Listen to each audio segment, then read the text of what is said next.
नमस्ते मित्रों, मैं श्रवण कुमार सक्सेना, भूतपूर्व प्रबंधक सिंडिकेट बैंक। और मेरा अधिकतर टॉपिक तो यही रहता है। क्या? अरे जिसके लिए सारी दुनिया भागती फिरती है, सुबह से लेके घर से निकल के और रात में घुसती है आके। आजकल तो ऐसे ही है ना। तो मैं आपको वैसे एक मुझे किस्सा याद आ गया, और मैं किस्सा सुनाने के बाद फिर मैं मुख्य विषय पर आऊँगा। और वो किस्सा ये है कि यूएसए में एक बड़ा मशहूर उदाहरण दिया जाता है। वो था रेल रोड, पूरा नाम याद नहीं है, उससे कोई मतलब भी नहीं है। रेल रोड वर्सेस वहाँ के जो नाविक वगैरह थे उनके विरुद्ध था। ये कि मिसिसिपी नदी शायद सबसे चौड़ी है जो, या अमेजन, दोनों में से एक। भाई हमारा मुख्य उद्देश्य टॉपिक क्या है कि वो आपको ये बात पूरी होते होते समझ में आ जाएगा। तो वो क्या करते थे कि नदी के इस पार से उस पार ले जाने के लिए लोगों से पैसे किराया लेते थे, और उनकी आजीविका बेहतरीन चल रही थी, किराया उनके हिसाब से चलता था, जब चाहे बढ़ा लो।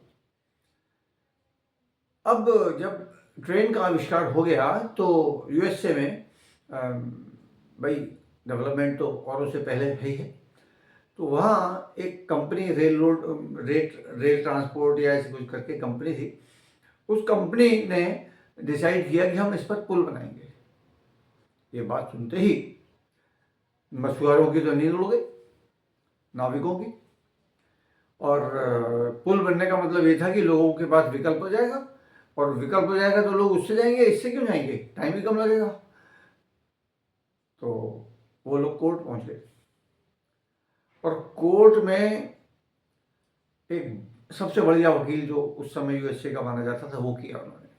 मुकदमा जीतता था, और बढ़िया क्यों माना जाता था, मुकदमे जीतता था वो। तो उसके विरुद्ध जब मुकदमा शुरू हुआ, जूरी बैठी, तो एक देहाती सा लगने वाला लंबा सा वकील और वो सामने था। तो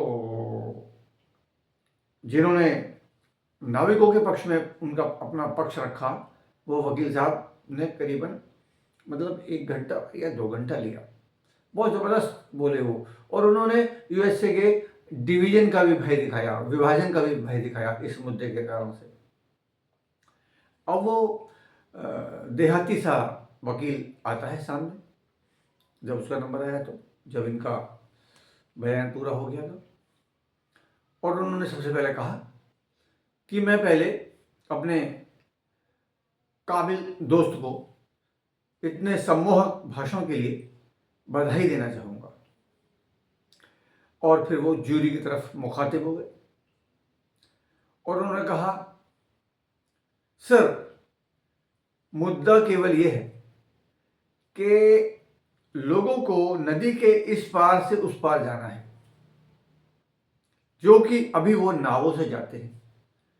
लेकिन जूरी के लिए विचार करने का और फैसला देने का एक बिंदु सिर्फ यही है कि लोगों को, अमेरिका के लोगों को नदी के इस पार से उस पार जाने के लिए नावों से जाना तो संभव है, मतलब उचित है या कानूनी है, लेकिन क्या किसी और तरीके से अगर वो जाना चाहते हैं तो वो कानूनी है या गैर कानूनी है। और ये कहकर बैठ गए, मतलब 2 मिनट का समय लिया होगा उन्होंने।